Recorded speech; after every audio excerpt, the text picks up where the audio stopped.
चुनाव के बाद कल से यानी कि 23 नवंबर से विधानसभा का सत्र शुरू होने वाला है। कम दिनों तक ये सत्र चलेगा, लेकिन इस सत्र में विपक्ष भी सत्ता पक्ष को घेरने की पूरी तैयारी में है। पूरी तरह से रणनीति तैयार है और हर तरह से सरकार को घेरने की कोशिश की जाएगी। खास बात यह रहेगी कि सत्र में विपक्ष रोजगार के मुद्दे को उठाएगा, शिक्षा के मुद्दे को उठाएगा और स्वास्थ्य के मुद्दे को उठाएगा।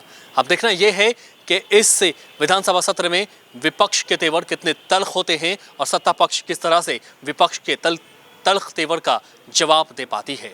देखिए हमारे इस खास रिपोर्ट में।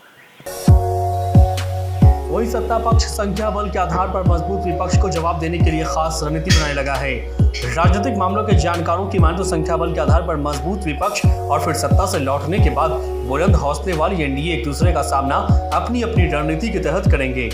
मकसद एक ही होगा, अपनी अपनी मजबूत स्थिति को दर्शाना।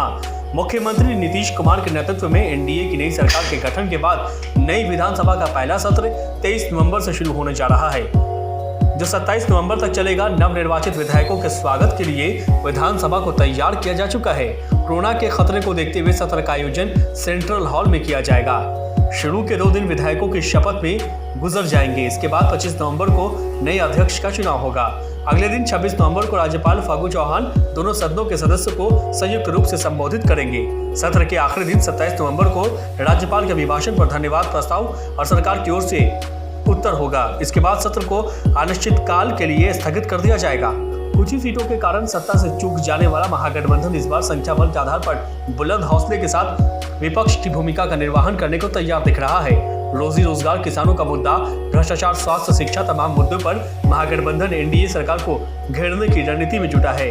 विपक्षी नेताओं के तेवर सत्र के हंगामेदार होने के संकेत दे रहे हैं। उधर सत्तारूढ़ दल भी मान रहा है कि विपक्ष जिन मुद्दे के साथ विधानसभा चुनाव में उतरा था, उन्हीं मुद्दों के आधार पर वह सरकार पर दबाव बनाने की कोशिश करेगा। लिहाजा सत्ता पक्ष ने भी अपनी तरफ से पूरी तैयारी कर रखी है। सत्तारूढ़ दल के विधायकों की मान तो विपक्ष को जवाब देने के लिए लोकतांत्रिक तरीके से कारगर हथियार उनके पास मौजूद है।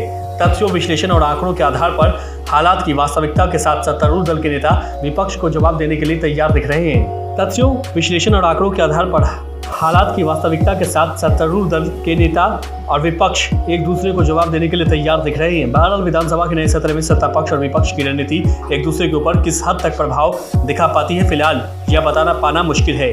लेकिन नए सत्र में राजनीति के दिलचस्प पहलू देखने को मिले तो कोई आश्चर्य की बात नहीं है। Bureau report, NBC 24 Patna. NBC 24 सच की ताकत।